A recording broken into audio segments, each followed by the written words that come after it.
ஒரு சிறிய கிராமத்தில் ரவி என்ற இளைஞன் வாழ்ந்து வந்தான். ஒரு காலத்தில் அவன் எல்லோருக்கும் நம்பிக்கையாக இருந்தவன். ஆனால் சில தோல்விகளுக்குப் பிறகு அவன் உள்ளத்தில் இருள் குடியேறியது. ஜெபம் மங்கியது.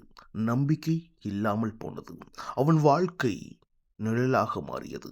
ஒரு இரவு திடீரென கிராமம் முழுவதும் மின்சாரம் போனது. வீடுகளில் பயம், வழிகளில் இருள். அந்த நேரத்தில் ஒரே ஒரு வீட்டில் மட்டும் சிறிய ஒளி எரிந்தது. அது ரவியின் வீடு. பல நாள்களுக்குப் பிறகு அவன் வேதாகமத்தை திறந்தான். கண்ணில் பட்ட வசனம் ஒன்று: எழுந்து பிரகாசி, உன் வெளிச்சம் வந்துவிட்டது. அந்த வார்த்தைகள் அவன் உள்ளத்தை தட்டின. அவன் எழுந்தான், விளக்கை ஏற்றினான், வாசலுக்கு வந்தான். அந்த ஒளியை பார்த்து மக்கள் அருகில் சேர்ந்தார்கள். அப்போதுதான் அவர்கள் புரிந்து கொண்டார்கள்.